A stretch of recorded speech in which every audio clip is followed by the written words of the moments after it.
Good morning, students. I am Kamaljit Kaur, your SS teacher from Sarabkari Vidya Mandir. I hope all of you are good at home and do your homework properly.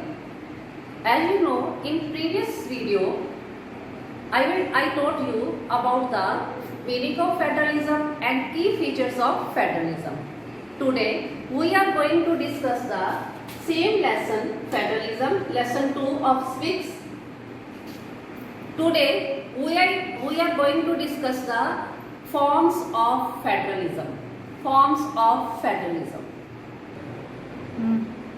Students, there are two roots of federalism. One is coming together. कोई भी country federalism का कौन सा root adopt करता है, ये उसके historical background के ऊपर डिपेंड करता है कि उसके हिस्ट्री में, पास्ट में उसकी गवर्नमेंट कैसे चलती थी. लेकिन mainly two types of federalism पूरे वर्ल्ड में अडॉप्ट किए जा रहे हैं. उनमें से सबसे फर्स्ट है कमिंग टुगेदर फेडरलिज्म. इसको मैंने आपको एक रफ से डायग्राम के जरिए समझाने की कोशिश की है. मान लो दीज आर डिफरेंट स्टेट्स, मैंने 4 स्टेट्स बनाई हैं. They want to come together, वो इकट्ठा होना चाहती हैं. They want to come together, इकट्ठा होना चाहती है. Why? To make bigger unit. अपनी आइडेंटिटी को किसमें पूल कर रही है? एक बिगर यूनिट में, एक बड़ी इकाई में पूल कर रही है, ताकि कंट्री का जो रूल है वो सही ढंग से चल जाए. मैं इसको आपको एनसीईआरटी के पेज से भी इसको समझाने की दोबारा से कोशिश कर रही हूँ. मीन्स जो स्टेट्स हैं वो अपनी आइडेंटिटी को, अपनी सोवरेनिटी मीन्स प्रभुसत्ता को पूल करती हैं, इकट्ठा करती हैं to make bigger unit. Students, this topic is given in your NCERT book page number 15. तो मैंने एज अर्लियर आपको टॉट किया है कि जो फेडरलिज्म का रूट है, it is depend on the historical background of that country. There are 2 kinds of roots. One is coming together and second one is, हम बाद में पढ़ेंगे, होल्डिंग टुगेदर. कमिंग टुगेदर में जो इंडिपेंडेंट स्टेट्स होती हैं वो इकट्ठी होती हैं ताकि आप अपनी एक जो है बिगर यूनिट जो बनाए रखें. लेकिन साथ ही साथ उनकी अपनी सोवरेनिटी, अपनी आइडेंटिटी, अपनी प्रभुसत्ता को रिटेन ही करती हैं ताकि उनकी अपनी सिक्योरिटी जो है वो बची रहे. This type of federalism is called coming together federalism.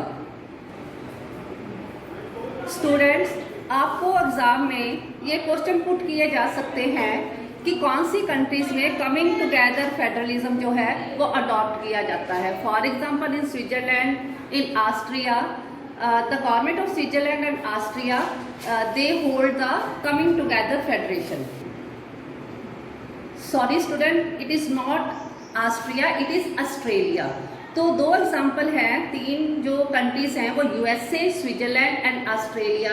They adopt the coming together federation. इसमें इस काइंड ऑफ फेडरेशन में जो ऑल कॉन्स्टिट्यूएंट स्टेट्स होती हैं, जो ऑल स्टेट्स होती हैं, उनको इक्वल पावर मिली होती है. इक्वल, ये नहीं है कि किसी स्टेट को ज़्यादा पावर मिले या किसी स्टेट को कम पावर मिले. साथ ही साथ जो सेंट्रल गवर्नमेंट है और जो स्टेट गवर्नमेंट है, मतलब जो federal government means central government, जो सेंट्रल गवर्नमेंट है और जो स्टेट गवर्नमेंट्स है, उनकी भी पावर्स जो होती हैं वो इक्वल होती है.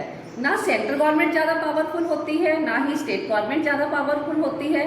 और जो डिफरेंट स्टेट्स होती हैं उनकी पावर्स भी वो इक्वल होती हैं. द सेकेंड रूट इज, जब कंट्री जो है ये डिसाइड करे कि वो अपनी पावर को डिफरेंट कॉन्स्टिट्यूट स्टेट्स में और नेशनल गवर्नमेंट में डिवाइड करेगी. इस तरह का फेडरेशन जो है वो बिग कंट्री में अडॉप्ट किया जाता है. Like in India, Spain, Belgium, वहाँ पर होल्डिंग टुगेदर फेडरेशन है. जैसे किसी चीज़ को होल्ड करके पकड़ कर रखा जाता है, उसी तरह से इसको होल्डिंग टुगेदर फेडरेशन बोला जाता है. इसमें होता क्या है, क्योंकि these countries mostly they are big, central government जो है वो ज़्यादा पावरफुल होती है. सेंट्रल गवर्नमेंट, ध्यान से सुनना, central government is more powerful than the state governments. और कई बार क्या होता है, इसकी जो कॉन्स्टिट्यूट यूनिट्स हैं, मीन जहाँ पर कॉन्स्टिट्यूट यूनिट बोलो तो इट मीन स्टेट्स, यहाँ पर इसकी जो स्टेट्स होती हैं फेडरेशन की, कई स्टेट्स को अनइक्वल पावर्स ही मिली होती हैं और कई स्टेट्स को स्पेशल पावर्स भी मिली होती हैं। इसका एग्जांपल जो मैं आपको बताती हूँ। देखो बच्चों, 1 साल पहले J&K को स्पेशल पावर मिली हुई थी। उसका अपना कॉन्स्टिट्यूशन था, उसका अपना फ्लैग था। वहाँ पर मीन्स J&K में उनको स्पेशल पावर, उनकी अपना कॉन्स्टिट्यूशन था, उनका नेशनल फ्लैग था, इलेक्शन भी अलग ढंग से होती थी। लेकिन हमारी सेंट्रल गवर्नमेंट ने 2019 में जो आर्टिकल 356 ऑफ द कॉन्स्टिट्यूशन को यूज़ करके उसकी स्पेशल पावर को ख़त्म कर दी। अब जो J&K है वो बाकी अदर स्टेट्स की तरह ही उसकी पावर्स है, लेकिन स्टिल टुडे अभी भी हमारी कुछ स्टेट्स ऐसी हैं जैसे मेघालय, मणिपुर, वहाँ उनको कुछ स्पेशल राइट्स मिले हुए हैं। फॉर एग्जांपल कोई बाहर का पर्सन वहाँ पर अपनी प्रॉपर्टी नहीं खरीद सकता। तो इस तरह के कुछ स्पेशल राइट्स जो हैं वो होल्डिंग टुगेदर फेडरेशन में मिले होते हैं, होल्डिंग टुगेदर फेडरेशन में मिले होते हैं। जबकि कमिंग टुगेदर में ऐसे जो फेडरेशन पावर J&K को स्पेशल पावर मिली हुई थी 1 साल पहले।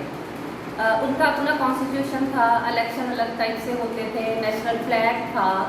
लेकिन 2019 में हमारी सेंट्रल गवर्नमेंट ने जो कॉन्स्टिट्यूशन के आर्टिकल 356 को यूज़ करके उसकी स्पेशल पावर को ख़त्म कर दिया। एट प्रेजेंट जो J&K है उसको उतनी ही पावर्स हैं जैसे कि बाकी स्टेट्स को है। It means central government it is more powerful than state government in the holding together federation.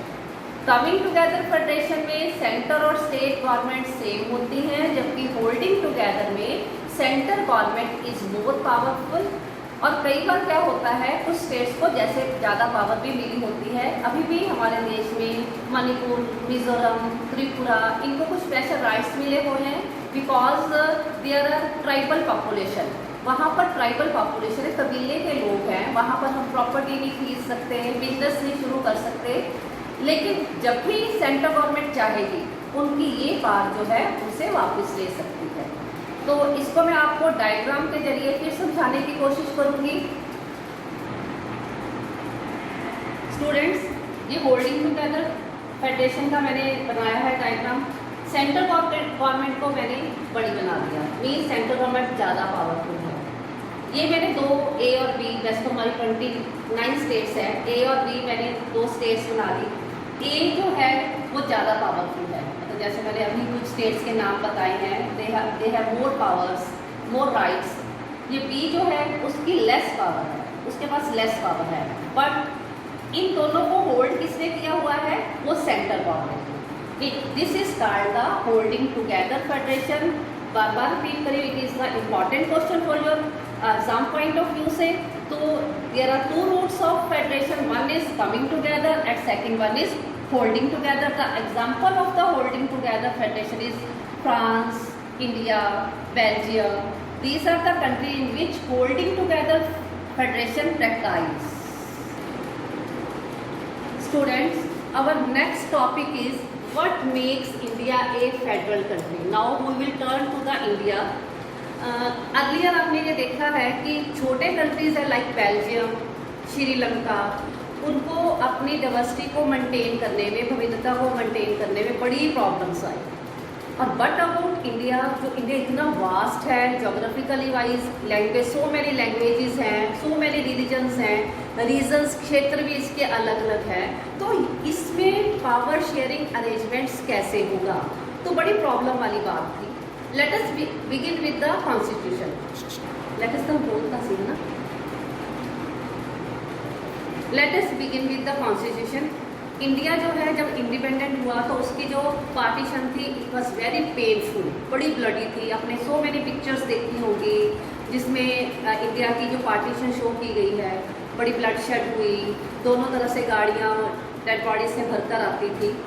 दूसरी प्रॉब्लम इसको आई प्रिंसली स्टेट्स को इंडिया में मर्ज करने में। प्रिंसली स्टेट मतलब रजवाड़े।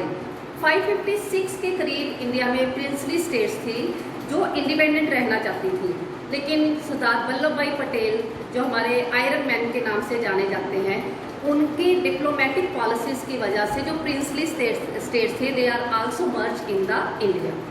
जो कॉन्स्टिट्यूशन ने ये डिक्लेयर किया कि इंडिया क्या होगा, यूनियन ऑफ स्टेट्स, राज्यों का संघ होगा।